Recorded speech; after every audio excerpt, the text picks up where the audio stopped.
बिस्मिल्लाहिर्रहमानिर्रहीम। आज के इस वीडियो के अंदर जीआईटी के पास्ट यू क्यूज़ को कवर करते हैं। ओके, तो स्टार्ट करते हैं जीआईटी के पहले क्वेश्चन को। तो पहला क्वेश्चन है, write a short note on Meckel diverticulum. फिर इसके बाद pathogenesis of Hirschsprung disease and name two other developmental abnormality affecting the GIT. Okay, तो मैकल डायवर्टिकुलम क्या होता है? It is a true diverticulum या आउट पाउचिंग होती है ऑफ द एलिमेंट्री ट्रैक, जो खासतौर पर आइलिया में होती है। इसकी वजह क्या? It is due to failure of involution of vitelline duct. और विटिलियन डक्ट गट को जोड़ती है यॉर्क सैक से। अब इसके अंदर आपने रूल ऑफ टू को फॉलो करना है कि 2% के अंदर होगा, मेल के अंदर 2 टाइम्स ज़्यादा कॉमन होता है। ओके, 2% पॉपुलेशन के अंदर होगा, 2 फीट ऑफ इलियोसिकल वाल के अंदर होगा, 2 इंचेस लंबा होता है, twice as common in male, और 2 साल की उम्र में मैनिफेस्ट करना शुरू कर देता है। क्लियर? ये आपने आ जाएगा मैकल डायवर्टिकुलम का। इसके बाद नेक्स्ट है कि पैथोजेनेसिस ऑफ हर्शबर्ग डिजीज। तो हर्शबर्ग डिजीज के अंदर पैथोजेनेसिस में क्या आएगा? जो न्यूरल कलर सेल्स की माइग्रेशन नहीं हो पाएगी, यानी माइग्रेशन फेलियर हो जाएगा। ठीक है, जिसको कॉन्जेनिटल ए गैंग्लियोनिक मेगाकोलोन कहते हैं। जब माइग्रेशन खराब हो जाती है या फिर गैंग्लियन सेल की प्रीमेच्योर डेथ हो जाती है, उसकी वजह से जो डिस्टल टर्मिनल सेगमेंट होगा, डिस्टल इंटेस्टिनल सेगमेंट होगा, उसके अंदर ना ही हमारा मीजनल सबम्यूकोसल प्लेक्सिस होगा, ना ही और बैक माइंटारी प्लेक्सिस होगा। इसको बोलते हैं एक गैंग्लियोनोसिस। कोऑर्डिनेटेड पेरिस्टाल्टिक कॉन्ट्रैक्शन एब्सेंट होती है और फंक्शनल ऑब्स्ट्रक्शन हो सकता है। ओके, और किस जीन की वजह से होगा? आरडीटी जीन की वजह से होगा।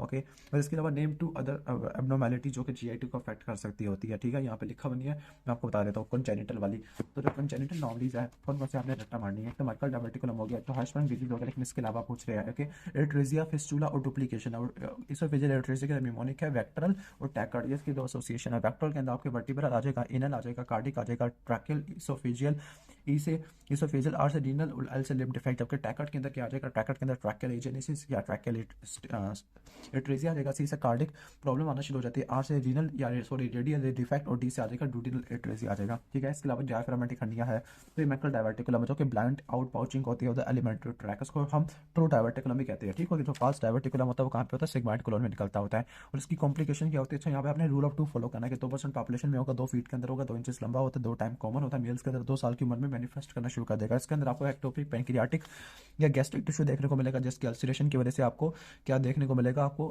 अपेंडिसाइटिस वाला पेन मिमिक करने की कोशिश करेगा। तो ये डिफरेंशियल डायग्नोसिस के अंदर आ जाएगा। क्लियर? बाकी हर्शबर्ग डिजीज की पैथोजेनेसिस पूछ रहा था, तो पैथोजेनेसिस आपने यहाँ से देख लेनी है कि जो होमोजाइगस लॉस ऑफ म्यूटेशन होती है किसके अंदर? आरएटी की वजह से। इसकी वजह से क्या होगा? या तो माइग्रेशन नहीं हो पाएगी न्यूरल कलर सेल्स की from the caecum to the rectum, या फिर प्रीमेच्योर डेथ हो जाएगी। उसकी वजह से जो डिस्टल इंटेस्टिनल सेगमेंट होगा उसके अंदर मीजनल प्लेक्सिस और बैक प्लेक्सिस दोनों नहीं होगा, जिसकी वजह से फंक्शनल ऑब्स्ट्रक्शन हो जाती है। इसको दो में डिवाइड करना है हर्शबर्ग डिजीज का, कंजेनिटल एक्वायर्ड। कंजेनिटल को शॉर्ट या लॉन्ग सेप्टम में डिवाइड करते हैं, एक्वायर्ड वाले को शगास डिजीज में करते हैं। अब मॉर्फोलॉजी के अंदर क्या होगा? जो हमारा एक गैंग्लियोनिक पोर्शन होगा वो नॉर्मल या कॉन्ट्रैक्टेड होता है। ठीक है, नॉर्मल या कॉन्ट्रैक्टेड, लेकिन जो नॉर्मली इनर्वेशन वाला पार्ट होगा ना, ओके, उसमें मेगाकोलोन हो जाएगा। बिकॉज ऑफ डायलेटेशन क्यों हो जाएगी? फीसिस से भरना शुरू हो जाएगा। ठीक है, रप्चर हो सकता है नियर द सिकम, जिसकी वजह से म्यूकोजल इन्फ्लेमेशन, शैलो अल्सर हो सकते हैं। डायग्नोसिस के अंदर क्या होगा? डायग्नोसिस के अंदर आपने हिस्टोलॉजिकल कंफर्मेशन करनी है। हिस्टोलॉजिकल कंफर्मेशन के अंदर क्या होगा कि गैंग्लियन सेल एब्सेंट हो गए। ठीक है, अगर इम्यूनोहिस्टोकेमिस्ट्री के अंदर एसिटाइल कोलिनेस्टरेज से आपने स्टील लेना होता है, इसे आप आइडेंटिफाई करोगे, और लास्ट में क्या आ जाएगा? आपका इंट्रा ऑपरेटिव फ्रोजन सेक्शन आ जाएगा। तो ये आपकी डायग्नोसिस है। नेक्स्ट क्वेश्चन की तरफ आ जाते हैं। इसोफेगस से रिलेटेड है, बैरेट इसोफेगस है। ओके, तो बैरेट इसोफेगस के बारे में सवाल पहले भी आ चुका है, ओरल कैविटी में भी आ चुका है। ओरल कैविटी में कहाँ पर सवाल आया था? बैरेट इसोफेगस का मैं दिखा देता हूँ। ओके, तो ये बैरेट इसोफेगस है। ओके, तो बैरेट इसोफेगस क्या होता है? Intestinal metaplasia of lower 1/3 of oesophagus है। जर्ड की वजह से होता है, 10% लोगों में देखने को मिलता है। इसकी मॉर्फोलॉजी के अंदर पैचेज ऑफ रेड या पैचेज या tongue of red velvety mucosa, जो कि गैस्ट्रोइसोफेगल जंक्शन से लेकर ऊपर की तरफ जा रहा होता है। माइक्रोस्कोपिक फीचर में इंटेस्टिनल मेटाप्लेजिया देखने को मिलेगा लोअर 1/3 का, और डिस्प्लेजिया गॉबलेट सेल आपको देखने को मिलती है। क्लियर? तो ये चीज़ आ जाएगी। ठीक हो गया? तो बैरेट इसोफेगस जो कि जर्ड की वजह से होता है, प्लस इसोफेजाइटिस की वजह से आपको देखने को मिलता होता है। तो ये आ गया बैरेट इसोफेगस के। आपको tongue of red velvety mucosa देखने को मिलेगा, अल्टरनेट करने को मिलेगा, लॉन्ग या शॉर्ट सेगमेंट हो सकती है। ओके, जो शॉर्ट सेगमेंट डिजीज है ना, उसमें जर्ड के सिम्टम नहीं आते होते हैं। Okay, and are lower risk of cancer, लेकिन जो लॉन्ग सेगमेंट है वो 3 से बड़ा होता है, उसमें आपको कैंसर होने के चांसेस काफी ज्यादा होते हैं। डायग्नोसिस के अंदर आपने क्या चीजें देखना है? नंबर 1 डायग्नोसिस के अंदर आपने देखना है कि इंटेस्टिनल मेटाप्लेजिया है। नंबर 2 गॉबलेट सेल होते हैं, गॉबलेट सेल के अंदर आपको म्यूकस वैक्यूल देखने को मिलेंगे, जो कि स्टेन करेंगे पेल ब्लू और वाइन गॉबलेट की शेप बनाना शुरू कर देंगे। और लास्ट में आपको डिस्प्लेजिया देखने को मिलेगा। अब डिस्प्लेजिया ग्लैंड के अंदर क्या देखने को मिलेगा? सेलुलर क्राउडिंग काफी ज्यादा होती है। ओके, इसके अलावा बडिंग देखने को मिलती है, इरेगुलर शेप है, इरेगुलर शेप, बडिंग, और ये आपको देखने को मिल सकता है। बाकी डिस्प्लेजिया के अंदर क्या क्या चीजें होगी? माइटोसिस, फिगर, यानी सारी एनाप्लेजिया की चीज आपने ऐड कर देनी है। ठीक हो गया? तो ये आ जाएगा। तो वो पूछ क्या रहा है? ओके, जर्ड का पेशेंट है, डायग्नोसिस क्या है? बैरेट इसोफेगस है। बायोप्सी में क्या देखोगे? नंबर 1 बायोप्सी में देखोगे आपके जो स्क्वेमस एपिथेलियम है वो रिप्लेस हो जाती है नॉन सिलेटेड कॉलमनर एपिथेलियम, तो आपको रेड या वेलवेटी पैचेज ऑफ एपिथेलियम देखने को मिलता है। ठीक हो गया? रेड या वेलवेटी पैचेज ऑफ म्यूकोसा। ठीक है, या या tongues of red velvety mucosa, जो कि गैस्ट्रोइसोफेगल जंक्शन ऊपर की तरफ आ रहे होते हैं। ठीक है, और अल्टरनेट कर रहे थे स्मूथ म्यूकोसा के साथ। इसके बाद नेक्स्ट हम आगे आ जाते हैं। ओके, गॉबलेट सेल आपको देखने को मिलेगी। What are the major complication in this patient है, ओके। तो मेजर कॉम्प्लिकेशन क्या हो सकती है इसमें, क्या क्रॉनिक पेप्टिक अल्सरेशन हो सकती है, बैरेट अल्सर बोलते हैं मोस्टली, तो इसोफेजियल एडिनोकार्सिनोमा हो सकता है। मेजर कॉम्प्लिकेशन क्या, इसोफेजियल एडिनोकार्सिनोमा। और बायोप्सी में क्या देखने के लिए क्या देखेंगे हम, डिस्प्लेजिया को देखेंगे, ओके। और डिस्प्लेजिया में आपको क्या देखने को मिलेगा, डिस्प्लेजिया में आपको क्या देखने को मिलेगा, ओके। तो डिस्प्लेजिया में आपको डिस्प्लेजिया को लो या हाई ग्रेड पे अपने डिवाइड करें, इसमें आपको माइटोटिक फिगर देखने को मिलेगी, nuclear pleomorphism, hyperchromasia, high nuclear to the cytoplasmic ratio, maturation, ये सारी आपको एनाप्लेजिया वाली चीज़ें देखने को मिलती होती है, ओके। तो आप यहाँ से देख सकते हो atypical metaplasia, nuclear hypochromasia, irregular chromatin और increase nuclear to the cytoplasmic ratio आ जाती है। उसके बाद नेक्स्ट क्वेश्चन की तरफ आ जाते हैं, स्क्वेमस सेल कार्सिनोमा की तरफ। स्क्वेमस सेल कार्सिनोमा के रिस्क फैक्टर लिखे हुए कि क्या होता है रिस्क फैक्टर की, अल्कोहल, टोबैको है, अल्कोहल होती है, अल्कोहल हो गया, टोबैको हो गया, पॉवर्टी हो गया, कॉस्टिक इसोफेजियल इंजरी है, क्लेजिया, पलमर विंसन सिंड्रोम या डाइट जो कि डेफिशिएंट होती है फ्रूट है वेजिटेबल में, या हॉट बेवरेजेस या रेडिएशन टू द मीडियास्टिनम, इसकी वजह से आपको देखने को मिल सकता है क्या, स्क्वेमस सेल कार्सिनोमा, और सबसे ज़्यादा कॉमन होता है। और एक स्पेसिफिक मिल्क है जिसको बोलते हैं फर्मेंटेड मिल्क या मुर्सिक है, मुर्सिक के अंदर एल्डिहाइड होता है, उसकी वजह से भी आपको देखने को मिल जाएगा, ओके। अब स्क्वेमस सेल कार्सिनोमा के अंदर आपको सबसे पहले जो चीज़ वाली बात है कि आपको मिडिल वन थर्ड में देखने को मिलता है मोस्टली, और अपर वन थर्ड या मिडिल वन थर्ड में देखने को मिल सकता है। तो स्क्वेमस सेल कार्सिनोमा बिगन होता है C2 लिगेंड, जिसको स्क्वेमस डिस्प्लेजिया कहते हैं। स्क्वेमस डिस्प्लेजिया में early grey white plaque like thickening होगी, फिर इसके बाद पॉलीपॉइड एक्सोफिटिक मैस बनेगा, ओके, और लास्ट में एक्सीलेटेड मैस देखने को मिल सकता है। जो ट्यूमर होते हैं moderate to the well differentiated होते हैं, ओके। बाकी लेस कॉमन हिस्टोलॉजिकल वेरिएंट में विरुकस आ जाएगा, स्पिंडल सेल कार्सिनोमा आ जाएगा, और बेज़लाइट स्क्वेमस सेल कार्सिनोमा आ जाएगा, ठीक हो गया, ओके। ज़्यादातर हमारे कौन से होते हैं moderate to the well differentiated, लेकिन बाकी आपके विरुकस आ गए, स्पिंडल सेल आ जाएगा, और बेज़लाइट आ जाएगा, ठीक है, ये आपने रट्टा मार लेना, ओके। तो पहले इसके रिस्क फैक्टर हमने कर लिया है, ओके। अच्छा, जो कैंसर होता है upper one third of oesophagus, तो वो सर्विकल लिम्फ नोड में जाता है, जो मिडिल वन थर्ड में तो मीडियस्टीनल में जाता है, जबकि लोअर वन थर्ड में वो गैस्ट्रिक या सीलिक नोड में जाता होता है। और किस जीन की म्यूटेशन होती है यहाँ पे नोट कर लो कि ह्यूमन पैपिलोमा वायरस ये भी इसोफेगल कैंसरोमा कराता है, तो ये SOX2 की वजह से देखने को मिलता है, SOX2 की वजह से देखने को मिलता है, ओके।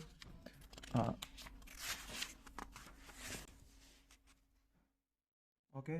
तो जो पेप्टिक अल्सर डिजीज है कैसे होती है, it is due to imbalance of, यानी जो बैलेंस होता है वो खराब होना शुरू हो जाता है किसके दरमियान, imbalance between the mucosal defences and the, okay, damaging forces. तो म्यूकोजल डिफेंस के अंदर आपकी क्या क्या चीज़ आ जाती है, म्यूकोजल डिफेंसेस में आपके आ जाती है म्यूकस सिक्रेशन, ये बाइकार्बोनेट आ जाता है, म्यूकोजल ब्लड फ्लो आ जाता है, एपिथेलियल बैरियर आ जाता है, एपिथेलियल रीजनरेटिव कैपेसिटी आ जाती है, प्रोस्टाग्लैंडिन आ जाती है। जबकि डैमेजिंग फैक्टर कहता है H. pylori आ जाएगा, एनसेड आ जाएगा, alcohol, tobacco, gastric hyperacidity and duodenal gastric reflux, ये देखने को मिलेगा, ओके। और लास्ट में अल्सर की अगर आपसे कोई लेयर पूछ ले तो अल्सर की 4 लेयर होती है। नंबर 1 नेक्रोटिक डेब्रिस होता है, नंबर 2 क्या होगा, ओके, इसका निमोनिक निग्स है, निग्स, ओके। आई से एक्यूट इन्फ्लेमेशन या इन्फ्लेमेशन, एंड जी से ग्रैनुलेशन टिश्यू, एस से क्या होगा, फाइब्रोसिस देखने को मिलेगी, ओके, ठीक हो गया। तो ये आपको 4 यानी स्कार देखने को मिलेगा, जिसे ग्रैनुलेशन टिश्यू, आई से इन्फ्लेमेशन और एन से नेक्रोसिस है, इनको 4 लेयर बोलते हैं, ओके। तो आगे जो हमारी जो साइक्लोऑक्सीजिनेस वाली लेयर है तो वो कैसे डिस्टर्ब हो जाएगी, ठीक हो गया, तो होती है हमारी एनसेट से होती है, जो साइक्लोऑक्सीजिनेस है like prostaglandin E2 I2 produce करता होता है, जो कि डिफेंस को मेंटेन करता है। फॉर एग्जांपल म्यूकस बाइकार्बोनेट या फॉस्फोलिपिड के सिक्रेशन कराते हैं, म्यूकोस ब्लड फ्लो कराते हैं, एपिथेलियल रिस्टिट्यूशन कराते हैं, और ये एसिड के सिक्रेशन को कम कर देती है। तो कॉक्स A और 2 इनको इनहिबिट कर देता है, कौन, एनसेट कर देते हैं। इसके बाद है inhibition of gastric bicarbonate transporter, ये कौन करेगा, बाइकार्बोनेट ट्रांसपोर्टर को इनहिबिट करने वाला अमोनियम आइन है, और ये किस में देखने को मिलेगा, यूरेमिक पेशेंट में, H. pylori में। इसके बाद रिड्यूस म्यूसिन या बाइकार्बोनेट सिक्रेशन है, या लास्ट में डिक्रीज ऑक्सीजन डिलीवरी, तो ये आपको हाई अल्टीट्यूड में देखने को मिल सकती होती है, ओके। कुछ ऐसे केमिकल है, फॉर एग्जांपल हार्श केमिकल है, एसिड बेस है, वो डायरेक्टली गैस्ट्रिक इंजरी करा देते हैं। जो डायरेक्ट सेलुलर डैमेज है वो आपको अल्कोहल कंजप्शन में, एनसाइड में, या रेडिएशन में देखने को मिल सकती है, या कीमोथेरेपी में भी आपको देखने को मिल सकती है। ऐसे एजेंट जो कि डीएनए सिंथेसिस को या माइटोटिक अपैरेटस को इनहिबिट करते हैं, फॉर एग्जांपल कैंसर कीमोथेरेपी में वो भी एपिथेलियल रिन्यूअल को इनहिबिट कर देते हैं। तो इन सबको आपने याद कर लेना है, ठीक है, इस डायग्राम को आपने नहीं भूलना। इसके बाद नेक्स्ट क्वेश्चन की तरफ आते हैं, what are the risk factor for the peptic ulcer disease. Risk factor कौन कौन से पेप्टिक अल्सर डिजीज के, तो एक तो बता दिया कि एनसेड, अल्कोहल, टोबैको, COPD, इसके अलावा हाई एल्टीट्यूड पे रहने वाले लोग होते हैं, ड्रग्स, कोकीन की वजह से होता है, एनसेड की वजह से, अल्कोहल की वजह से होता है, स्ट्रेस की वजह से होता है, जोनिगर एलिसन सिंड्रोमा जिसमें पेप्टिक अल्सर डिजीज होगा, स्टोमक का, डूडी नाम का, जूजी नाम का वायरस इन्फेक्शन है, साइटोमेगालो वायरस और हर्पीस वायरस का इन्फेक्शन है, ओके। इसके बाद पेप्टिक अल्सर डिजीज है, ओके। अच्छा, यहाँ पे पंच आउट डिफेक्ट होता है पेप्टिक अल्सर डिजीज में आएगा, आपके हीप्ड मार्जिन गैस्ट्रिक कार्सिनोमा के अंदर आएगा, ठीक हो गया, ओके। तो इसके बाद है 4 लेयर्स बता रहे हैं, 4 लेयर एस्केनाजी जोन बोलते हैं। तो 1 सेकंड, 4 लेयर्स में ऑलरेडी आपको बता चुका हूँ। फर्स्ट लेयर में क्या था, ओके, फर्स्ट लेयर में आपको क्या देखने को मिलता है, आपको नेक्रोसिस देखने को मिलता है, दूसरे में आपको इन्फ्लेमेशन देखने को मिलती है, तीसरे में आपको ग्रैनुलेशन टिश्यू देखने को मिलता है, चौथे में क्या होता है, फाइब्रोसिस आपको देखने को मिलता है, स्कार देखने को मिलता होता है। मॉर्फोलॉजी की तरफ आ जाती है, जो पेप्टिक अल्सर डिजीज है most common site proximal to DNA में, जहाँ पे फोविलर मेटाबॉलिज्म करवा देगा। कॉम्प्लिकेशन के अंदर 3 में डिवाइड करना, इसका mnemonic bank of Punjab, bleeding हो जाएगा, ऑब्स्ट्रक्शन और परफोरेशन होती है। ब्लीडिंग सबसे कॉमन होती है, फर्स्ट इंडिकेशन देखने को मिलती है, परफोरेशन आपको 2/3 of cancer ulcer related death करवा देगी, परफोरेशन में मोस्ट कॉमन काज डेथ आ जाएगा, ठीक है। ओके, अब आ जाते हैं इसकी मॉर्फोलॉजी की तरफ आ जाते हैं। मॉर्फोलॉजी की बेस पर आपने इसको दो में डिवाइड करना, बिनाइन और मैलिग्नैंट। बिनाइन के अंदर जो शार्प पंच आउट डिफेक्ट देखने को मिलता है, शार्प पंच आउट 3 से कम होता है, जबकि मैलिग्नैंट के अंदर हीट पर मार्जिन होती है, 3 से बड़े बड़े होते हैं, ठीक है। और जो अल्सर होते हैं ना, अच्छा यहाँ पे रेडिएटिंग है, यहाँ पे फ्लैटनिंग और रुकाई देखने को मिलेगा, यहाँ पे क्लियर बेस है, यहाँ पे हेमरेज देखने को मिलेगा। जो बेस ऑफ अल्सर होती है स्मूथ और क्लीन होती है due to acid peptic digestion, due to acid peptic digestion होती है। ओके, और अल्सर की आपको 4 लेयर देखने को मिलती है, ठीक है। फिब्रिनाइन नेक्रोसिस देखने को मिलेगा। नंबर 2 न्यूट्रोफिलिक इन्फिल्ट्रेशन है। इसके बाद ग्रैनुलेशन टिश्यू देखने को मिलेगा। उसके बाद आपको क्या देखने को मिलेगी, कोलेजिनस स्कार देखने को मिलेगा, जो कि अल्सर की बेस बना लेगा, ठीक है। तो आपने इसको रट्टा मार लेना है। ये भी हो गया अच्छे तरीके से। बाकी कॉम्प्लिकेशन ऑफ क्रॉनिक गैस्ट्राइटिस से peptic ulcer disease, mucosal atrophy, intestinal metaplasia हो सकता है, डिस्प्लेजिया हो सकता है, या गैस्ट्राइटिस सिस्टिका। गैस्ट्राइटिस सिस्टिका के अंदर आपको रिएक्टिव एपिथेलियल प्रोलिफरेशन देखने को मिलती है with entrapment of epithelial line cyst होती है। तो आपको सब म्यूकोसा में देखने को मिल सकती है, जिसको गैस्ट्राइटिस सिस्टिका प्रोपोजा कहते हैं, सॉरी पोलिपोजा कहते हैं। डबल लेयर ऑफ और डीपर लेयर में देखने को मिल सकते हैं, उसको गैस्ट्राइटिस सिस्टिका प्रोफंडा कहते हैं। और ये क्रॉनिक गैस्ट्राइटिस या गैस्ट्रेक्टमी के साथ होता है। अगर हाइपरट्रॉफी गैस्ट्रोपैथी के बारे में बात करें तो ये क्या होती है, जॉइंट किडनी फॉर्म इलाजमेंट होती है रुगाई की without any due to epithelial hyperplasia without any inflammation. तो उसके अंदर 5 डिजीज आ जाती है, 2 इंपॉर्टेंट डिजीज, मेनिट्राइड डिजीज और ज़ोलिगर एलिसन सिंड्रोम है। मेनिट्राइड डिजीज अडल्ट में होता है 3 से लेकर 60 में, ज़ोलिगर 60 में देखने को मिलता है। जो मेनिट्राइड डिजीज है बॉडी या फंडस को इन्वॉल्व करेगा, लेकिन ये सिर्फ किसको इन्वॉल्व करेगा, फंडस को इन्वॉल्व करेगा। इसमें म्यूकस सेल आपको ज़्यादा देखने को मिलेगा, इसमें आपको पेरेंटल सेल ज़्यादा देखने को मिलेगा। यहाँ पर इन्फ्लेमेटरी सेल, इसमें लिम्फोसाइट देखने को मिलेगा, इसमें न्यूट्रोफिल देखने को मिलेगा। यहाँ पर प्रोटीन लूजिंग इंटेरोपैथी होती है, जहाँ पेप्टिक अल्सर डिजीज होगा। इसका रिस्क फैक्टर पता नहीं, इसका मल्टीपल एंडोक्राइन न्यूप्लेजिया, इसका कैंसर होने के चांसेस, इसमें कैंसर होने के चांसेस नहीं होते, क्लियर। और बाकी इसके inflammatory hyperplastic polyp, fundic gland polyp, gastritis cystic और गैस्ट्रिक एडिनोमा, ये हमारी क्या आ जाती है, ये हमारे इसके रिस्क हाइपर वो क्या आ जाती है, हाइपरट्रॉफिक गैस्ट्रोपैथी आ जाती है। अच्छा, यहाँ पे एक और चीज़ रटा मानिए कि यहाँ पे क्या होता है कि इनलार्जमेंट ऑफ गैस्ट्रिक रुगाई होती है। नंबर 2 आपने याद रखना है कि जो कैरेक्टरिस्टिक फीचर है वो हाइपरप्लेजिया ऑफ फोव्यूलर म्यूकस सेल है, ठीक है। फोव्यूलर म्यूकस सेल होती है, ग्लैंड्स इनलार्जेड होती है with a cork screw like appearance है। इसके बाद नेक्स्ट क्वेश्चन की तरफ आ जाते हैं। क्रॉनिक गैस्ट्राइटिस का टॉपिक है, तो क्रॉनिक गैस्ट्राइटिस के अंदर एच पायलोरी और ऑटोइम्यून का डिफरेंस लिखा हुआ है। एच पायलोरी में एंट्रम इन्वॉल्व होगा, ऑटोइम्यून में बॉडी और फंडस आपको देखने को मिलते हैं। What is the pathogenesis of H pylori disease है, ठीक है। ओके, अब एच पायलोरी का जो पैथोजेनिक मैकेनिज्म है ना, वो यहाँ पर मैं आगे लिखा हुआ है, ठीक है। असल यहाँ पे 2 प्रोग्नोस्टिक फैक्टर लिखे हुए हैं, लाइक डेप्थ ऑफ इन्वेजन है, ओके, और एक्सटेंट ऑफ नोडल या डिस्टेंट मेटास्टेसिस है। डेप्थ ऑफ इन्वेजन में डूडिनम, लोकली डूडिनम पेनक्रियास, रेट्रोपेरिटोनियम में। अगर एक्सटेंट ऑफ नोडल या डिस्टेंट मेटास्टेसिस है, किसका प्रोग्नोसिस है, स्टोमक का कैंसर का पार्ट हो। अगर लेफ्ट सुप्रा क्लैविकुलर सेंटिनल नोड में जाकर उसको वर्चू नोड कहते हैं, पेरियम्बलाइकल में जाकर तो सिस्टम मैरी जोसेफ नोड्यूल होगा, ओवरी में कोलकन में ट्यूमर आ जाएगा, लेफ्ट एक्सिलरी नोड भी या पाउच ऑफ डगलस में आ जाएगा, क्लियर। तो अब हम आ जाते हैं क्रॉनिक गैस्ट्राइटिस वाला टॉपिक पढ़ लेते हैं, ठीक है। ओके, क्रॉनिक गैस्ट्राइटिस वाला। अच्छा, एच पायलोरी की मॉर्फोलॉजी को देख लें। एच पायलोरी की मॉर्फोलॉजी के अंदर आपको इंट्रापिथेलियल और लिम्फोसाइटिक न्यूट्रोफिली देखने को मिलेगा, और जिसको पिट एब्सेस कहते हैं। नंबर 2 लिम्फोइड एग्रीगेट देखने को मिलेगा, किसका, जर्मिनल सेंटर को। नंबर 3 सब एपिथेलियल प्लाज्मा सेल देखने को मिलेगा, सुपरफिशियल लैमिना प्रोप्रिया। तो क्या है, इंट्रापिथेलियल और लैमिना प्रोप्रिया, न्यूट्रोफिलिक इन्फिल्ट्रेशन है। Number 2 lymphoid aggregate with germinal centre आ जाएगा और सुपरफिशियल प्लाज्मा सेल आ जाएगा। डायग्नोसिस के लिए नॉन इन्वेसिव आपकी सीरोलॉजी आ जाती है for the antibody to the H pylori, या फीकल बैक्टीरियल डिटेक्शन आ जाएगी, यूरिया ब्लड टेस्ट आ जाएगा। सीरोलॉजी, फीकल बैक्टीरियल डिटेक्शन या यूरिया ब्लड टेस्ट, ओके, ठीक हो गया। इसके बाद नेक्स्ट आ जाते हैं हमारा बायोप्सी में। बायोप्सी में क्या आएगा, रैपिड यूरियस टेस्ट आ जाएगा, ठीक है। हमारा सीरोलॉजी यानी इन्वेसिव टेस्ट के अंदर आ जाएगा, ठीक है। तो जो बायोप्सी में परफॉर्म की जाती है वो रैपिड यूरियस टेस्ट है। इसके बाद बैक्टीरियल कल्चर आ जाती है, पॉलीमरेज चेन रिएक्शन है, ठीक है, जो for detection of H pylori DNA. और इसका डिफरेंस तैयार कर लो एच पायलोरी का। एच पायलोरी एंट्रम को इन्वॉल्व करता है, आपका बॉडी को इन्वॉल्व करता है। इसमें आपको न्यूट्रोफिलिक सब एपिथेलियल प्लाज्मा सेल देखने को मिलेगा, इसमें आपको लिम्फोसाइट मैक्रोफेज देखने को मिलेगा। इसमें एसिड की प्रोडक्शन नॉर्मल से डिक्रीज हो सकती है, लेकिन इसमें क्या होगी, डिक्रीज होगी हमेशा। इसमें गैस्ट्रिन नॉर्मल से इंक्रीज हो सकता है, इसमें आपको बहुत ज़्यादा इंक्रीज देखने को मिलेगा। इसमें आपको हाइपरप्लास्टिक इन्फ्लेमेटरी पॉलिप देखने को मिलेगा, यहाँ पे आपको न्यूरोएंडोक्राइन हाइपरप्लेजिया होगा। यहाँ पे antibodies to the H pylori होती है, antibody to the parental cell होती है। इसकी कॉम्प्लिकेशन में peptic ulcer disease, adenocarcinoma, maltoma हो सकता है, जबकि इसमें atrophy pernicious adenocarcinoma, carcinoid syndrome हो सकता है, क्लियर। इसके एसोसिएशन है low socio economic status, poverty है, residency in the rural area, जबकि इसमें autoimmune disease like thyroiditis, diabetes mellitus, Graves disease ये आपको देखने को मिलता है, ओके। तो मैंने डायग्नोसिस भी एक्सप्लेन कर दिया। अब एच पायलोरी का मैकेनिज्म पढ़ लो, ओके। अब एच पायलोरी कुछ विरुलेंस फैक्टर, यानी जो उसके एच पायलोरी गैस्ट्राइटिस ना, 2 चीज़ों पर डिपेंड करते हैं। नंबर 1 एच पायलोरी का विरुलेंस फैक्टर, नंबर 2 होस्ट के फैक्टर पर डिपेंड करती है, ठीक है, ओके।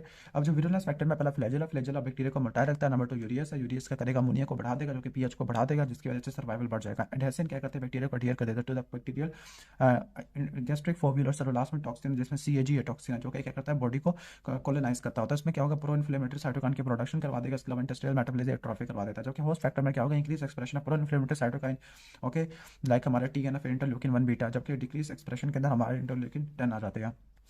ओके। आगे हाँ, यहाँ पे नोट करना है कि बायोप्सी कहाँ से लोगे, एंट्रो में सबसे ज़्यादा लेते होते हो, बायोप्सी में सबसे ज़्यादा कहाँ से लेते हो, एंट्रो में आपको देखते हैं। और जो ऑर्गेनिज्म है वो कंसंट्रेटेड होता है सुपरफिशियल म्यूकोसा यानी सरफेस और नेक एरिया में देखने को मिलता है, कंसंट्रेटेड एरिया में देखने को मिल सकता है। क्लियर। अच्छा, आपसे पूछा कि जो stress related mucosal ulcer disease वो कौन कौन से हमारे, stress ulcer, curling ulcer, Cushing ulcer है, ठीक हो गया। जबकि नॉन स्ट्रेस अल्सर में आपके ड्यूलाफॉइलियन और गैस्ट्रिक एंट्रल वेस्कुलर एक्टेजिया जिसको गेव कहते हैं, गेव और ड्यूलाफॉइलियन आपको देखने को मिलती है। Clear.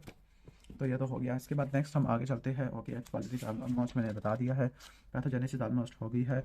Okay, what is the diagnosis right pathogenesis. Okay, pathogenesis mucosal inflammation leads to, क्या बता रहे हैं, पैथोजेनेसिस तो ऑलमोस्ट हो गई है। ओके अच्छा, इसकी कॉम्प्लिकेशन बता रहे हैं कि एयरट्रॉफी हो सकती है, इंटेस्टिनल मेटाप्लेजिया वगैरह हो सकता है। आगे माइक्रोस्कोपिक फीचर के जो ऑर्गेनिज्म होता है कंसंट्रेटेड होता है सुपरफिशियल म्यूकस एपिथेलियल सेल में, सरफेस या नेक में। ऑर्गेनिज्म हमारे ऑक्जेंटिक ग्लैंड में भी हो सकता है, ठीक हो गया। एडिमेटस म्यूकोसा होता है, कोर्स नोडुलर अपेयरेंस होती है। बाकी आपको ऑलरेडी स्प्लेन कल्चर को आपको इंट्राएपिथेलियल या लैमिना प्रोपिला के अंदर न्यूट्रोफिलिक इन्फिल्ट्रेशन होती है जिसको पीट एब्सेस कहते हैं। नंबर 2 आपको देखने को मिलेगा lymphoid aggregate the germinal centre और जिसको लिम्फोमा वगैरह कहते हैं जिसमें, और सब epithelial plasma cell in the superficial lamina propria, ये चीज़ आ जाती है। ऑलमोस्ट ये भी तैयार हो गया। बाकी इसकी कॉम्प्लिकेशन क्या होती है, क्रॉनिक गैस्ट्राइटिस का तो peptic ulcer disease, mucosal atrophy, intestinal metaplasia, dysplasia, gastritis cystica जिसको दो में डिवाइड करते हैं, पॉलीपूजा और प्रोफंडा, ठीक है। बाकी अल्सर इन द एंट्रम आ जाएगा और कोल्ड ब्लड टेस्ट है, इंडिकेशन बता देती है, इसको छोड़ देती है। Okay, 4 other forms of chronic gastritis, तो इओसिनोफिलिक हो सकता है, लिम्फोसिटिक हो सकता है, ग्रैनुलोमेटस गैस्ट्राइटिस हो सकता है। इसके अलावा क्रॉनिक गैस्ट्राइटिस, ऑटोइम्यून गैस्ट्राइटिस है, तो सारी हमारी टाइप्स आ जाती है।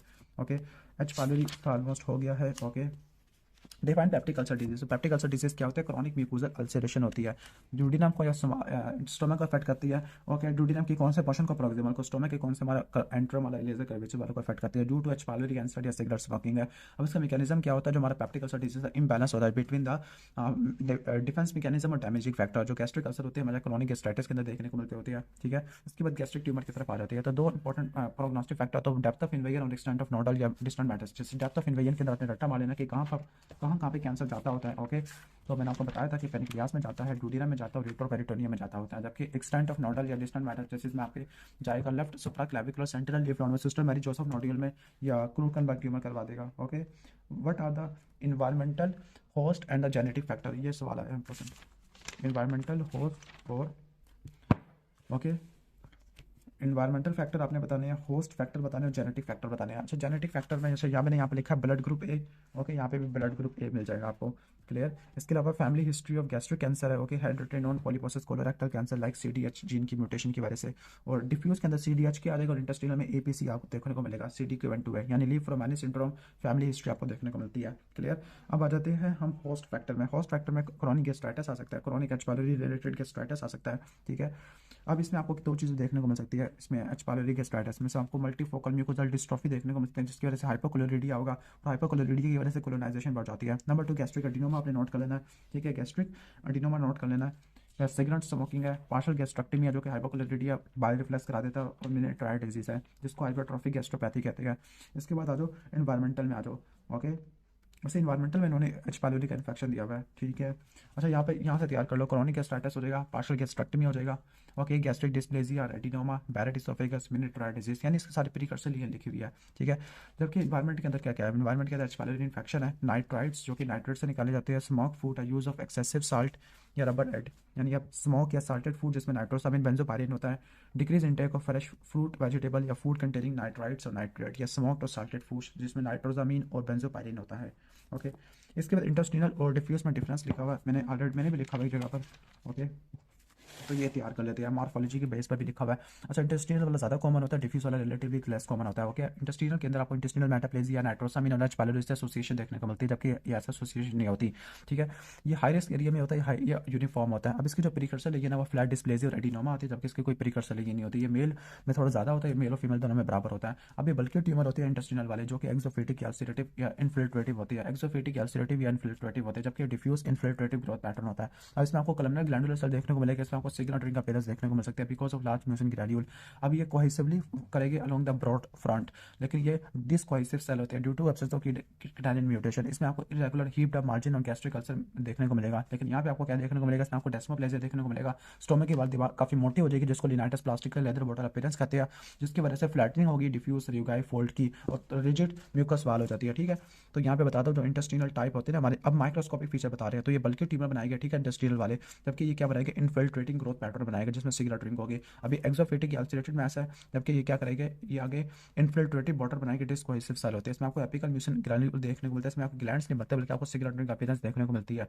ठीक है, बाकी डेस्मोप्लेजिया आपको इसमें देखने को मिलता है, डिफ्यूज वाले पे देखने को मिलता है। आप यही वाला डिफरेंस तैयार कर लो कि cohesive, discohesive, columnar glandular cell, signet ring appearance, exophytic ulcerative, जबकि डिफ्यूज इन्फिल्ट्रेटिव ग्रोथ पैटर्न है। यहाँ पे हिप्ड मार्जिन और सेंट्रल अल्सरेशन है, जबकि यहाँ पे आपको लिनाइटस प्लास्टिक का डेस्मोप्लेजिया देखने को मिलेगा। ओके, ऑलमोस्ट ये टॉपिक भी तैयार हो गया है। ओके, इसके बाद थिक एंड वालो स्टोमक डिफ्यूज कैंसर, अब ऑलमोस्ट सारा हुआ है। इंटेस्टिनल और डिफ्यूज में क्या रहे कि give the risk factor for gastric carcinoma. Risk factor already हो चुके हैं कि आपने 3 में डिवाइड करना, एनवायरमेंटल, होस्ट और जेनेटिक का। जेनेटिक में आपने बोला blood group A, family history, जिसके अलावा hereditary non polyposis colorectal cancer या लीव प्रोमाइनस सिंड्रोम है। होस्ट के अंदर क्या आ जाएगा, होस्ट के अंदर आपका क्रॉनिक गैस्ट्राइटिस आ जाएगा, clear, partial gastrectomy, intestinal metaplasia, Barrett oesophagus, Menetrier disease, gastric dysplasia. Environmental के अंदर आपके H pylori infection, okay, nitrate से नाइट्राइड्स वाली फूड वाली आपको देखने को मिलती है, क्लियर, ये भी हो गया है। इसके बाद नेक्स्ट क्वेश्चन की तरफ आ जाते हैं। नेक्स्ट क्वेश्चन में है फ्लशिस, साइनोसिस, डायरिया, कफ है, ओके, टर्मिनल आइलियम के अंदर ट्यूमर है विद हेपेटिक मेटास्टेसिस, तो ये क्या है, कार्सिनॉइड ट्यूमर है। ओके, कार्सिनॉइड ट्यूमर में आपको फ्लशिस, डायरिया, कफ, वीजिंग देखने को मिलता है, तो ट्यूमर गट या लिवर में होगा। ठीक है, तो ये कार्सिनॉइड ट्यूमर है। इसकी मॉर्फोलॉजी एक्सप्लेन कर दिया कार्सिनॉइड की, तो पहले दफा आई है। ओके, तो कार्सिनॉइड ट्यूमर, ये कार्सिनॉइड ट्यूमर है, ग्रॉसली न्यूरोएंडोक्राइन ट्यूमर होते हैं। अच्छा, ये कार्सिनॉइड ट्यूमर मेरे ख्याल से स्मॉल इंटेस्टाइन में भी एक्सप्लेन करेगा। एक मिनट पहले मैं देख लूँ, स्मॉल इंटेस्टाइन में एक्सप्लेन कर रहा, सूडोमेम्ब्रेनस कोलाइटिस है।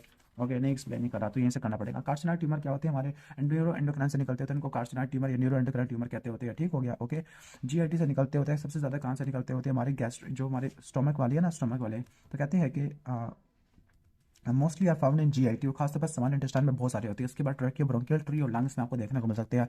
जो गैस्ट्रिक न्यूरोएंडोक्राइन न्यूरोप्लाज्म होती है ना, वो एंडोक्राइन हाइपरप्लेजिया की वजह से होती है, या ऑटोइम्यून क्रॉनिक एट्रोफिक गैस्ट्राइटिस की वजह से हो सकती है, ज़ोलिंगर एलिसन सिंड्रोम की वजह से हो सकती है। ठीक हो गया, या ये आपको प्रोटॉन पंप इनहिबिटर की वजह से भी देखने को मिल सकती है। ओके, अब न्यूरोएंडोक्राइन ट्यूमर क्या करते हैं, नंबर 1 इंट्राम्यूरल या सब म्यूकोजल मैस बनाना शुरू कर देंगे। ओके, ठीक हो गया, जो क्या करेगा, पॉलीपॉइड लिगेंड प्रोड्यूस कर देगा। ओके, नंबर 2 आपने नोट करना है कि इसमें आपको साल्ट एंड पेपर अपीयरेंस देखने को मिलती है माइक्रोस्कोप में। यूनिफॉर्म पॉलीगोनल सेल होते हैं। ओके, साल्ट पेपर अपीयरेंस होती है, और इसमें जो ट्यूमर मार्कर है वो साइनेप्टोफेजिन, क्रोमोग्रेनिन और कीआईसिस्टिस देखने को मिलता है। ठीक है, इंट्राम्यूरल सबम्यूकोजल मैस देखने को मिलेगा। Okay, okay, yellow tan colour की होती है। अगर यहाँ से तैयार कर लो, इंट्राम्यूरल या sub mucosal message with small polypoid ligand है, म्यूकोजा इंटैक्ट कैल्सिलेटेड हो सकता है, येलो टेन कलर हो सकती है, firm in consistency due to intense desmoplasia, या ये वाल को इन्वेट करके क्या करेंगे, मेसेंटर को इन्वॉल्व करेंगे। ओके, इसके बाद वो कह रहे हैं कि what is the generation of symptomatology है, तो वो ये कह रही है कि जो न्यूरोएंडोक्राइन सेल है ना, सिरोटिन प्रोड्यूस करते हैं, जो कहीं लीवर के पास जाएगा और लीवर इसको तोड़ देगा। ठीक हो गया, लेकिन अगर लीवर की तरफ मेटास्टेसिस हो गया तो जो सिरोटिन है वो डायरेक्टली सिस्टम में सर्कुलेशन के अंदर आ जाएगा, जिसकी वजह से फ्लशिंग करवा देगा, diarrhoea, wheezing, right sided valvular disruption करा देगा, डायरिया, सब कुछ करवा देगा। जिसके बाद नेक्स्ट है डेप्थ ऑफ इन्वेजन और एक्सटेंट ऑफ नोडल या डिस्टेंट मेटास्टेसिस, ये हमने ऑलरेडी पढ़ चुके हैं। ओके, होस्ट, एनवायरमेंटल या genetic factor for gastric carcinoma already सारे पढ़ चुके हैं कि होस्ट में हमारा क्या क्या था। होस्ट में आपके एच पायलोरी गैस्ट्राइटिस वाला था, ये सब चीज़ें थी। ठीक है, इसके बाद अर्ली और लेट में क्या है, अर्ली का मतलब है कैसा कैंसर जो कि म्यूकोजा, सब म्यूकोजा तक लिमिटेड है without any invasion of lymph node metastasis, जबकि एडवांस के अंदर क्या होगा, सब म्यूकोजा जैसे एक्सटेंड करता हुआ मस्कुलर वाल में चला जाएगा।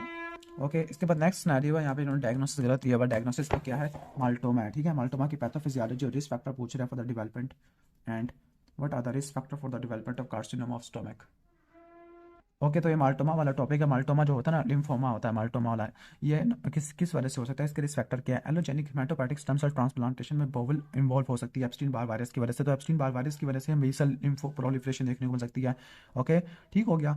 इसके बाद है कि आपने नोट करना है कि ज़्यादातर जो मैलिग्नेंसी है ना, वो हमारे प्राइमरी लिम्फोमा में होती है, खासतौर पर एक्स्ट्रा नोडल मार्जिनल बीजल लिम्फोमा होता है। गट के अंदर हम उसको क्या बोलते हैं, लिम्फोमा ऑफ माल्ट या माल्टोमा वगैरह कहते होती है। Okay, and these and other lymphoma are discuss in chapter number 13, तो ये कौन सा चैप्टर है। ओके, तो ये चैप्टर नंबर 17 है, मतलब ब्लड वाले चैप्टर के अंदर किया। इसका जो रिस्क फैक्टर है ना वो क्रॉनिक एच पायलोरी अब एच पायलोरी की वजह से 3 ट्रांसलोकेशन हो गई। एक तो 11-18 की होगी, 11-18 की वजह से एपीआई और माल्टीन MLT1 यानी माल्टोमा तो MLT1 इसकी फ्यूजन देखने को मिलती है, जिसकी वजह से क्या होगा काइमेरिक AP1 और माल्टी1 ये फ्यूजन होगा, जिसकी वजह से एक फ्यूजन जीन होगा और इसकी वजह से क्या होगा, इसकी वजह से आगे ट्रांसलोकेशन हो पाएगी। इसके बाद 14-18 है और 11-4 है। 14-18 की वजह से क्या होगा, 14-18 की वजह से भी माल्ट 1 की एक्सप्रेशन बढ़ जाती है, इंटेक्ट माल्ट 1 की, और 114 की वजह से BCL10 की बढ़ जाती है। तो 1 है तो आपने 0 ऐड कर देना तो BCL आ जाएगा। ओके, जबकि हमारा 14-18 है तो उसकी वजह से माल्ट 1 आ जाएगा। और इन तीनों की वजह से क्या होगा, न्यूक्लियर फैक्टर कैपा बीटा की एक्टिवेशन देखने को मिलेगी। तो ये आपने रट्टा मार लेना है। ओके, अब हिस्टोलॉजिकली बात करते हैं, जो गैस्ट्रिक माल्टोमा होता है ना, ये डेंस लिम्फोसिटिक इन्फिल्ट्रेट प्रोड्यूस करेगा। Number 1 lymphocytic infiltrate lamina propria के अंदर। नंबर 2 नियोप्लास्टिक लिम्फोसाइट होते हैं, ये diagnostic lympho epithelial lesion produce करते हैं। ठीक हो गया। ओके, और अगर दूसरे ट्यूमर के बाद में बात करें तो इसमें भी CD19 CD20 को एक्सप्रेस करता होता है, CD43 को भी एक्सप्रेस करता होता है, ये हमारे ट्यूमर मार्कर हो जाते हैं। क्लियर। और जो मोनोक्लोनैलिटी होती है इसमें आपको कैपा या लैम्डा चेन देखने को मिल सकती है, या molecular detection of clonal IGH rearrangement आ जाती है। ठीक है, तो ये आपने इसकी पैथोफिजियोलॉजी को देख लेना, BCL10 माल्ट 1 और API इनकी फ्यूजन की वजह से आपको देखने को मिलता होता है। क्लियर। इसके बाद नेक्स्ट क्वेश्चन की तरफ चलते हैं। इंटेस्टिनल ऑब्स्ट्रक्शन दोबारा इंटरसेप्शन में सोसेज लाइक मैस होता है और बाकी और इंटेस्टिनल ऑब्स्ट्रक्शन के काजेज तो हर्निया एडहेजन वॉल्वुलस इंटरसेप्शन की वजह से आपको देखने को मिल सकती है। क्लियर। इंटेस्टिनल ऑब्स्ट्रक्शन की क्या काजेज होती है, इसका निमोनिक है हावी, हर्निएशन, एडियन, वॉल्वुलस और इंटरसेप्शन। ओके, मैल अब्जॉर्प्शन की तरफ चले जाती है। Okay, pathogenesis of coeliac disease है, सीलिएक डिजीज के बारे में पूछ रहा है। ओके, सीलिएक डिजीज के अलावा और कौन से और डिजीज हो सकते हैं, लैक्टोज इंटॉलरेंस हो सकता है, इसके अलावा ट्रॉपिकल सप्रू है, विपल डिजीज है, ए बीटा लाइपोप्रोटीनिमिया जो बच्चों में होता है, ए बीटा लाइपोप्रोटीनिमिया, सिस्टिक फाइब्रोसिस भी आपको देखने को मिल सकता होता है बच्चों के अंदर। ठीक है। ओके, और इसकी कॉम्प्लिकेशन क्या होती है, स्मॉल बॉबल का कार्सिनोमा होता है। ओके, और टी सेल कार्सिनोमा होता है। मैं सारा एक्सप्लेन करता हूँ, बस थोड़ा सा सबर। ओके, तो पहले डायरिया के टाइप देख रहे थे। डायरिया को आपने 4 में डिवाइड कर देना है, सिक्रेटरी डायरिया, ऑस्मोटिक डायरिया, मैलअब्जॉर्प्टिव और आपका एक्सुडेटिव डायरिया। जो सिक्रेटरी डायरिया में आइसोटोनिक स्टूल होता है, ऑस्मोटिक डायरिया में कंसंट्रेटेड होता है, 50 मिली ऑस्मोलैरिटी का चला जाएगा। मैलअब्जॉर्प्टिव में आपको स्टीटोरिया फैटी देखने को मिलेगा, एक्सुडेटिव में आपको प्रूलेंट ब्लडी देखने को मिलेगा, सिक्रेटरी में सिक्रेशन बढ़ जाती है, एंड ऑस्मोटिक डायरिया में लैक्टेज थोड़ा सा आपको कम देखने को मिलेगा, मैलअब्जॉर्प्टिव में आपको एब्जॉर्प्शन नहीं हो पाएगी और एक्सुडेटिव में आपको इन्फ्लेमेशन देखने को मिलती है। ओके, अभी ये परसिस्टेंट, ये आपको डायरिया में फास्टिंग में परसिस्टेंट रहता है। ओके, और ये वाला भी फास्टिंग में रहता है, जबकि दोनों रिलीव हो जाते हैं क्योंकि खाने की वजह से होती है। बाकी मैलअब्जॉर्प्टिव किन चीज़ों की वजह से होती है, इसका निमोनिक है, टिल। Okay, tilt. ओके, लेकिन तरतीब से याद करना, ITTL से रट्टा मालूम, इटल से रट्टा मालूम। इंट्रा पहले इंट्राल्यूमिनल डाइजेशन होती है, टर्मिनल डाइजेशन होती है, पहले इंट्राल्यूमिनल डाइजेशन, फिर टर्मिनल डाइजेशन होती है, फिर ट्रांसएपिथेलियल ट्रांसपोर्ट होता है, फिर लिम्फेटिक ट्रांसपोर्ट होता है। लिम्फेटिक ट्रांसपोर्ट का अफेक्ट करने वाला वेपल डिजीज है, टर्मिनल और ट्रांसएपिथेलियल को अफेक्ट करने वाला सिलिएक डिजीज या गैस्ट्रोएंटेराइटिस, लैक्टोज आ जाएगा। इंट्राल्यूमिनल के अंदर आपको क्या आ जाएगा, CP या CP क्या चीज़ आपकी। ओके, सी से क्रॉनिक पेनक्रेटाइटिस, सिस्टिक फाइब्रोसिस या मैलअब्जॉर्प्शन, ये आपको देखने को मिल सकती है। आगे पैथोजेनेसिस ऑफ सिलिएक डिजीज। अब सिलिएक डिजीज में क्या होगा, सिलिएक डिजीज का नंबर 1 क्या होगा। ओके, अच्छा, इसकी एसोसिएशन HLA-DQ2 और DQ8 की वजह से हो सकती है, like type 1 diabetes, thyroiditis, Sjogren, IgA nephropathy के साथ एसोसिएटेड होता है। क्लियर। तो आपने क्या पढ़ना है। ओके, तो सबसे पहले क्या होगा, यहाँ से स्टार्टर है, ग्लूटिन है, ग्लूटिन लिया तो लुमिनल या ब्रश पाउडर एंजाइम डाइजेशन से वो 33 अमीनो एसिड में कन्वर्ट हो गया गिलाडिन एमड्यूस कैपिथियल सेल को, तो वो क्या प्रोड्यूस करे, इंटरल्यूकिन 15 प्रोड्यूस करे। इंटरल्यूकिन 15 की वजह से CD8 की प्रोलिफरेशन आपको देखने को मिलेगी, एक्टिवेशन।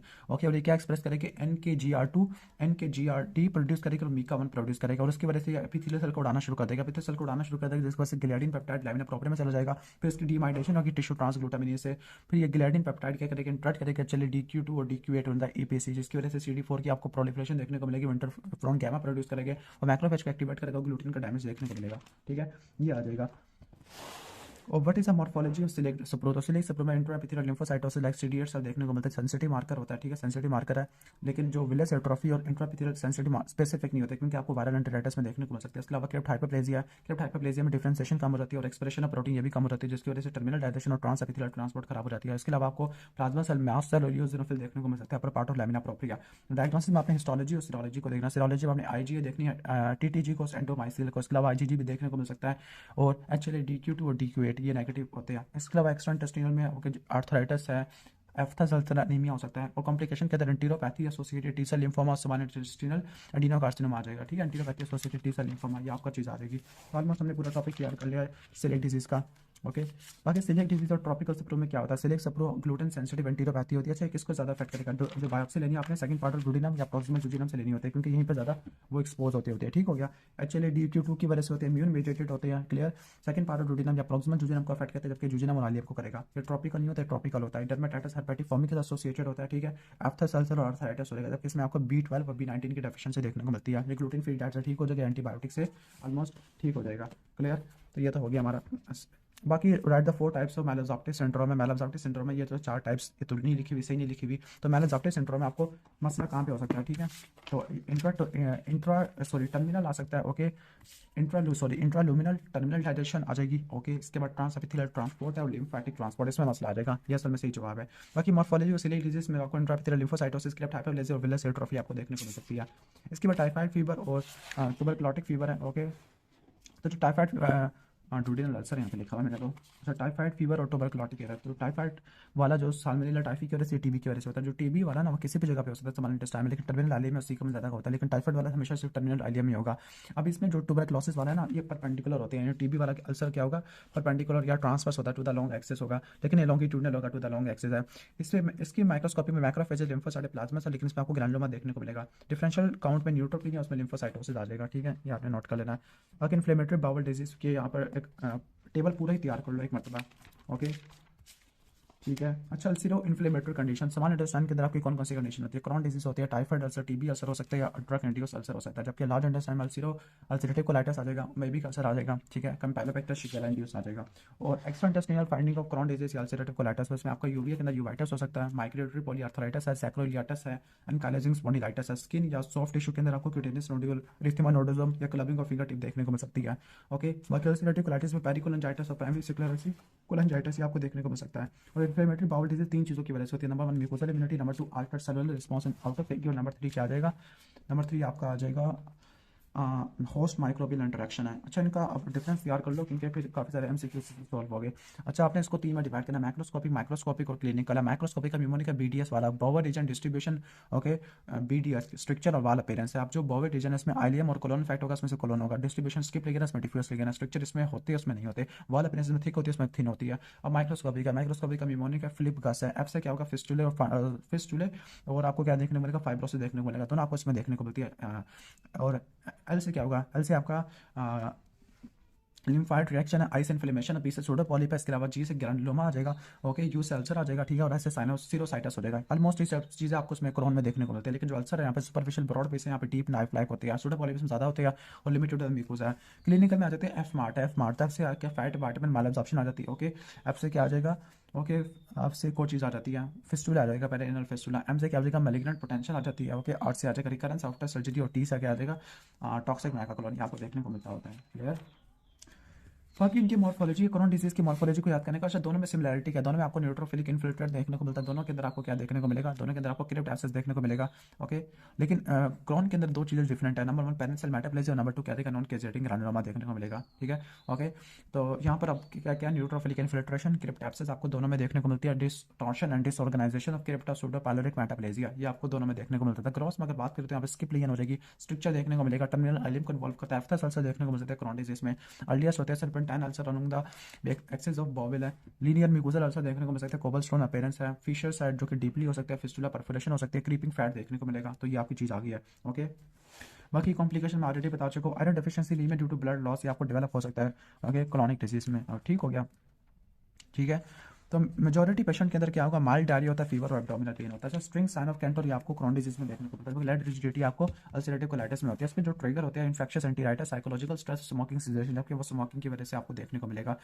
ओके। इंडिटरमिनेट कोलाइटिस इन दोनों के दरमियान में आपको देखने को मिलता है। इसमें आपको अच्छा, इसमें PN का लेवल आपको ज़्यादा देखने को मिलेगा। अल्सरेटिव कोलाइटिस में पैनकोलाइटिस हो सकता है, अल्सरेटिव प्रोक्टाइटिस, अल्सरेटिव प्रोक्टोसिग्माइटिस हो सकता है, बैक वाचिलियाटिस हो सकता है। तो इसकी हमारी डिस्ट्रीब्यूशन लिखी हुई है। ठीक है। ओके। बाकी अगर हम यहाँ पे बात करें तो यहाँ पे सूडोपॉलिप देखने को मिलेगा कि जो रीजनरेटिव म्यूकोसा होता है ना, वो बल्ज करना शुरू कर देगा ल्यूबिन के अंदर। उसके अलावा जो टिप है ना म्यूकोसा के सूडोपॉलिप की, वो मिलकर क्या बनाएंगे, म्यूकोजल ब्रिजेस बनाना शुरू कर देंगे। क्रॉनिक इन्फ्लेमेशन की वजह से म्यूकोजल एट्रोफी आपको देखने को मिल सकती है। बाकी टॉक्सिक मैकाकोलोन भी आपको देखने को मिल सकता है। ओके। तो ये भी हो जाएगा। कोलाइटिस एसोसिएटेड न्यूप्लेजिया, तो किन तीन चीज़ों पर डिपेंड करता है कोलाइटिस एसोसिएटेड न्यूप्लेजिया? तो वो तीन चीज़ें, नंबर 1 एंड है, ई से एक्सटेंट ऑफ डिजीज, एन से क्या हो जाएगा नेचर ऑफ इन्फ्लेमेटरी प्रोसेस, और डी से आएगा duration of disease, nature of inflammation, extent of disease और duration of disease. Microscopic colitis में कोलाजिनस और लिम्फोसाइटिक आ जाएगा। क्लियर। इसके बाद हम ग्राफ्ट वर्सेस होस्ट डिजीज है। अच्छा, ये तो हो गया ऑलमोस्ट टॉपिक ये वाला। ओके।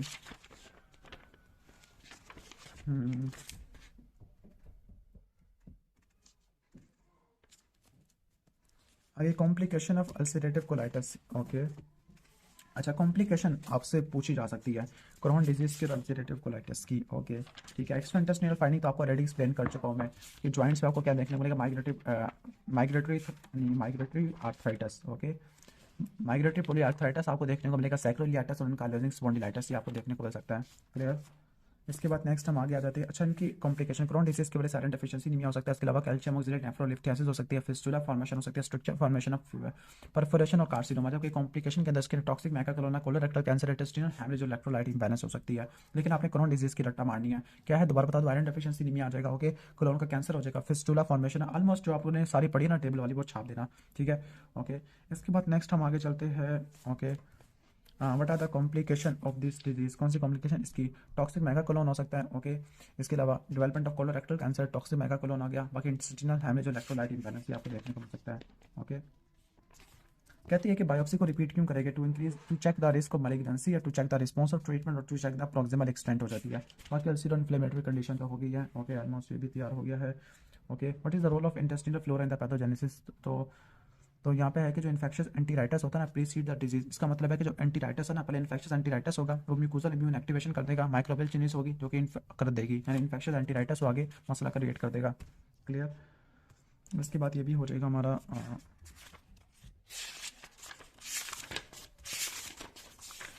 ओके, नेक्स्ट चलते हैं न्यू प्लास्टिक पॉलिप। जब पॉलिप कहते हैं कॉलर में काफ़ी ज़्यादा कॉमन होते हैं। न्यू प्लास्टिक पॉलिप को हम तीन में डिवाइड करते हैं। ओके, ठीक हो गया। एक ट्यूबुलर होता है, डिनोमेटस होता है, मिक्स्ड होता है, उसके अलावा हमारे सीडेटेड आपको देखने को मिल सकते हैं। ठीक है। ओके, बाकी जो हमारा नॉन न्यू प्लास्टिक है इसमें आपके इन्फ्लेमेटरी आ जाती है, हाइपर प्लास्टिक आ जाते हैं, और आपका क्या आ जाएगा, हिमाटोमेटस आ जाते हैं। हिमाटोमेटस सिंपल है या जुवेनाइल पॉलिप है, और जुवेनाइल पॉलिप के मल्टीपल को क्या बोलते हैं, जुवेनाइल पॉलिपोसिस कहते हैं। दूसरा प्योर जैगर सिंड्रोम है, प्योर जैगर सिंड्रोम में भी आपको हिमाटोमेटस पॉलिप देखने को मिल सकता है। इसके अलावा आपको क्या देखने को मिलेगा, प्योर आर्बोराइजिंग पॉलिप देखने को मिल सकता है, जो कि हमारे हाइपर हिमाटोमेटस पॉलिप होती है। ठीक हो गया। ओके, STK11 की म्यूटेशन आपको देखने को मिल सकती है, और आपको पिगमेंटेड मैक्यूल है, risk of colon breast cancer या ये कैंसर आपको देखने को मिल सकता है। ओके, बाकी यहाँ पे सिसाइल सिरेटेड एडिनोमा और हाइपरप्लास्टिक वाला लेफ्ट कॉलोन में होता है, सिसाइल सिरेटेड वाला राइट कॉलोन में होता है। अब सिसाइल सिरेटेड के अंदर साइटोलॉजिकल डिस्प्लेजिया वाले फीचर नहीं देखने को मिलता, लेकिन यहाँ पर जो आपको साइटोलॉजिकल डिस्प्लेजिया वाले फीचर वैसे इन दोनों में देखने को नहीं मिलता, लेकिन यहाँ पे क्या होगा, डिक्रीज एपिथेलियल टर्नओवर।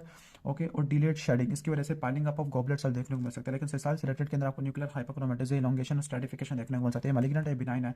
ओके, अब यहाँ पे जो सिरेटेड आर्किटेक्चर है वो पूरा थ्रू आउट द ग्लैंड होता है। For example clip TPS dilatation और लैटरल क्लिप ग्रोथ तक होता है, लेकिन सिसाइल सेरेटेड हाइपरप्लास्टिक के अंदर अपर 1/3 ऑफ क्रिप्ट को इन्वॉल्व करता होता है। बाकी ट्यूबुलर और विलस में ट्यूबुलर ज़्यादा कॉमन होते हैं, 90% कोलोन को अफेक्ट करते हैं। ग्रोथ में समान पेडुंकुलेटेड होती है। हिस्टोलॉजी के अंदर क्या होगा, तो स्टार्क है ना, स्टार्क इसका फाइब्रोमस्कुलर फिशर आपको देखने को मिल सकते हैं। इसमें विली फॉर्म म्यूकोसा देखने को मिलता है। मैलिग्नेंसी इसमें कम होती है, इसमें ज़्यादा होती है। साइज पे सबसे इंपॉर्टेंट डिपेंड करती है।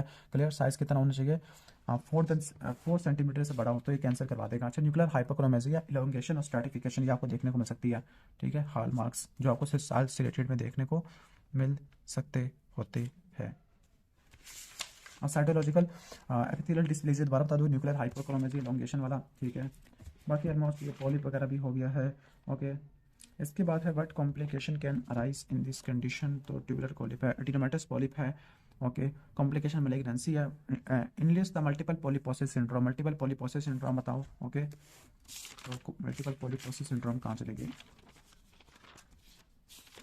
कोलोनिक न्यूप्लेजिया है। ओके, ये है GIT पॉलीपोसिस। तो पहला जुवेनाइल पॉलीपोसिस आ जाएगा। ओके, जुवेनाइल पॉलीपोसिस की क्लिनिकल सिग्निफिकेंस क्या है? ओके, कॉन्जेनिटल मैलफॉर्मेशन या डिजिटल क्लबिंग करवा सकता है, ये हमारी यानी ये सिग्निफिकेंस आ जाती है। ओके, इसके बाद प्योर जैगर सिंड्रोम है। ओके, इसमें ये आप SMAD4 की वजह से देखने को मिलता है जुवेनाइल पॉलीपोसिस, जबकि STK11 की वजह से देखने को मिलता है। इसमें आपको आर्बोराइजिंग पॉलिप देखने को मिलेगा, जुवेनाइल पॉलीपोसिस के अंदर जुवेनाइल पॉलिप होगा। क्लियर। इसके बाद नेक्स्ट हमारा काउडन सिंड्रोम। काउडन सिंड्रोम में हिमाटोमेटस इन्फ्लेमेटरी पॉलिप होते हैं, PTN की वजह से देखने को मिलता है। इसके बाद ट्यूबरस स्क्लेरोसिस है, तो इसमें हिमाटोमेटस पॉलिप होगी। इंटेलेक्चुअल डिसेबिलिटी एंजियोफाइब्रोमा आपको देखने को मिल सकता है, फेशियल एंजियोफाइब्रोमा या FAP है, फैमिलियल एडिनोमाइटिस पॉलीपोसिस, इसके मुझे 4 टाइप होते हैं, क्लासिकल है, क्लासिकल इन सब में एडिनोमा देखने को मिलेगा। क्लासिकल एडिनोमेटेड गार्डनर और टर्कोट, टर्कोट के अंदर क्या देखने को मिलेगा, मेडुलोब्लास्टोमा, ग्लायोब्लास्टोमा। गार्डनर के अंदर ओस्टियोमा, थायरॉइड, डेस्मॉइड ट्यूमर और सिस्ट देखने को मिलेगा, स्किन की सिस्ट। एटीन्यूएटेड में आपको कुछ देखने को नहीं मिलेगा, और क्लासिकल के अंदर रेटिनल पिगमेंटेड हाइपरट्रॉफी देखने को मिलेगी। ओके, इसके बाद है कि what further investigation will you perform to reach the diagnosis. The diagnosis में पहुंचने के लिए हम ऑकल्ट ब्लड टेस्ट करेंगे, ग्वैग टेस्ट करेंगे, tumour marker carcinoembryonic antigen CA 19.9 है, फ्लेक्सिबल सिग्माटोस्कोपी करेंगे, कोलोनोस्कोपी और रेडियोलॉजी करेंगे, जहाँ पे डबल कॉन्ट्रास्ट एनीमा, अल्ट्रासोनोग्राफ और स्पाइरल सिटी स्कैन ये आ जाएगा। ठीक है, बाकी इसकी वो पूछ रही है कि इसकी पैथोजेनेसिस क्या होती है। पैथोजेनेसिस को आपने यहाँ से तैयार करना है। ओके, ऑलमोस्ट खत्म होने वाला है। ओके, तो पैथोजेनेसिस की तरफ आ जाते हैं। ओके, तो पैथोजेनेसिस यहाँ पे लिखी है कि सबसे पहले आपने APC को रट्टा मारना, फिर केरास को रट्टा मारना, फिर इसके बाद SMAD2 और SMAD4 की म्यूटेशन में, इसके बाद LOH और SMAD2 SMAD4 आ जाएगा, लास्ट में P53 आ जाएगा। पहले हाइपर प्रोलिफरेशन है, फिर अर्ली एडिनोमा, फिर इंटरमीडिएट और लेट एडिनोमा, और फिर कैंसर में कन्वर्ट हो जाएगा। जबकि यहाँ पे सिसाल सिलेटेड एडिनोमा बनेगा, फिर कार्सिनोमा बनेगा। MLH1 और MSH2 की वजह से देखने को मिलता है, जिसकी वजह से रिस्क आ जाएगा। फिर LOH की म्यूटेशन की वजह से क्या होगा, सिसाल सिलेटेड एडिनोमा देखने को मिलेगा, फिर एडिशनल म्यूटेशन देखने को मिलता है, जिसकी वजह से कार्सिनोमा में कन्वर्ट हो जाता है। क्लियर। बाकी स्टेजिंग भी देख लो, स्टेजिंग में आपको डिवाइड करना है। TNM में, TX में प्राइमरी ट्यूबर को असेस नहीं करते, T0 का मतलब कोई भी नहीं है, TI का कार्सिनोमा, साइड T1 का मतलब सबम्यूकोसा, T2 का मतलब लैमिना, मस्कुलरिस प्रोप्रिया, T3 का मतलब है कि invade through the muscularis propria into the pericolorectal tissue. T4 में क्या करेगा, विसरल पेरिटोनियम को या अडहियर कर लेगा एडजेसेंट ऑर्गन या स्ट्रक्चर पर। T4A का मतलब विसरल पेरिटोनियम को इन्वेट कर लिया, T4B का मतलब है कि एडजेसेंट स्ट्रक्चर पर इन्वेट करना शुरू कर दिया। N1 का मतलब 1 से लेकर 3 और N2 का मतलब 4 से लेकर 4 से ज़्यादा है, 4 से लेकर 6 तो N2 है और N2 भी आ जाएगा। बाकी M1 का मतलब डिस्टल मेटास्टेसिस, अगर एक साइड भी है तो M1 ही आ जाएगा, 2 है तो M1 भी आ जाएगा, और M1C है तो ये पेरिटोनियल सर्फेसिस की तरफ चला गया है। बाकी हमारा नेक्स्ट है कि अपेंडिसाइटिस वाला टॉपिक है। अपेंडिसाइटिस में क्या देखने को मिलेगा, अपेंडिसाइटिस में सबसे पहले आपने क्या देखना है कि कोई स्टोन लाइक मैस या फिकोलिथ होगा या हाइपरप्लेजिया होगा, उसकी वजह से इंट्राल्यूमिनल प्रेशर बढ़ेगा। इंट्राल्यूमिनल प्रेशर बढ़ने की वजह से क्या होगा, आपको वीनस आउटफ्लो कम देखने को मिलेगा। इसके अलावा स्टेसिस देखने को मिलेगी। स्टेसिस क्या करेगी, आगे बैक्टीरियल प्रोलिफरेशन कराती है, आगे स्कीमिया वगैरह करवा देते हैं। स्कीमिया की वजह से क्या इन्फ्लेमेशन आपको देखने को मिलेगी। मॉर्फोलॉजी की तरफ आ जाती है। अर्ली एक्यूट अपेंडिसाइटिस में सब सीरोजल वेसल कंजेस्टेड होती है, पेरीवैस्कुलर न्यूट्रोफिलिक इन्फिल्ट्रेट देखने को मिलता है तमाम ईयर्स के अंदर। ठीक हो गया, और जो डल ग्रैनुलर इरिथेमाटस सरफेस बनना शुरू हो जाती है। बाकी जो डायग्नोसिस के अंदर आपने न्यूट्रोफिलिक इन्फिल्ट्रेशन देखनी होती है। सीवियर केसेस के अंदर क्या होगा, सीवियर केसेस के अंदर पहले सीरोजल फिब्रिनोपुरुलेंट रिएक्शन होगा, जो कि कन्वर्ट हो जाएगा एक्यूट सुपरेटिव अपेंडिसाइटिस में। ओके, फिर इसमें हैमरेज होगी और गैंग्रीनस नेक्रोसिस होगी, तो उसकी वजह से गैंग्रीनस अपेंडिसाइटिस होने का फट जाएगा, तो सुपरेटिव पेरोटिनाइटिस आपको देखने को मिलेगा।